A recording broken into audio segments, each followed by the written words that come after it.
When I was about 10 years old, fourth grade, I was severely bullied.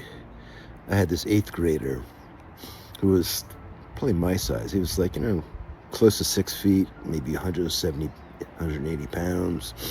He was a man-sized boy, and I was still a little dweeb. I was probably about, 85 pounds. And it got to the point where I was almost afraid to go to school. And what came to a head was, it was a Catholic school, so I had this little kind of serge blue suit with the little school emblem on it. And I got thrown down on the ground and tore the knee out of my suit.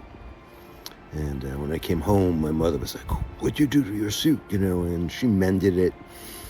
And I was all apologetic, and I didn't tell her the reason. And then the next day, the same thing happened. The other knee was taken out, and I was totally humiliated. I remember coming home, taking my uniform off, and just crawling under my bed like I was crawling into a rabbit hole, And my mom comes in, and she's like, "Oh, what did you do? What did you do to deserve this?" And my dad was standing in the doorway, and I think he got the gist. And he says, "Let me talk to her." And he comes over, he goes, "Raymond again, huh?" And I said, "Yeah." And I was like, just crunching my face up not to break into tears. I was so shamed. And he says, "It's okay to be afraid." It was like magic words he said to me. It's okay to be afraid, because as a little boy, I thought, oh, men don't cry. They don't, they're not afraid. They're courageous. And my dad, had talked to the principal about this kid bullying me before, and really nothing was done.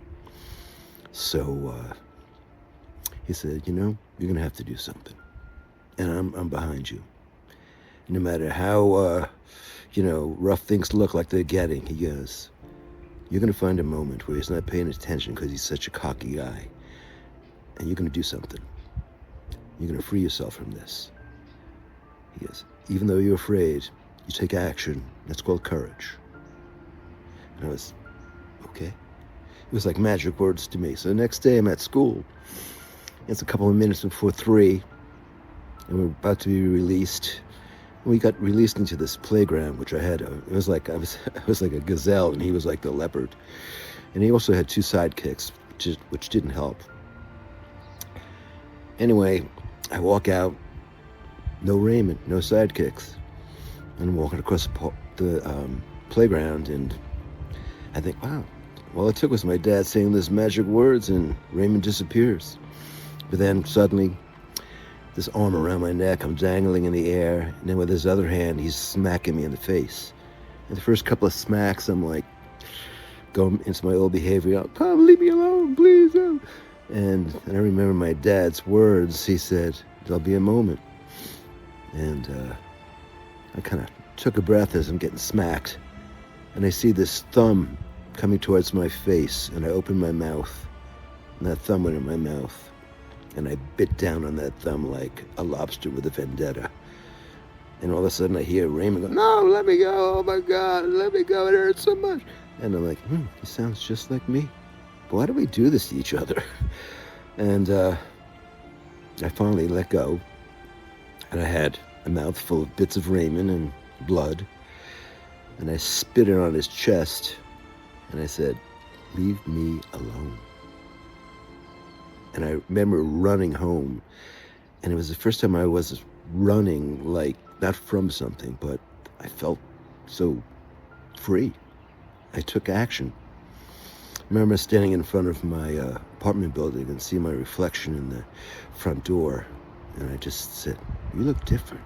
You look different."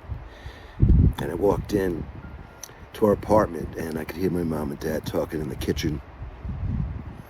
And I walked down the hall, stood in the kitchen. My dad looked at me, and he gave me this nod, and I gave him a nod back. And he smiled. And we sat down at the table. My mom was about to serve dinner. And we took hands, and he looked at me and said, Let's give thanks.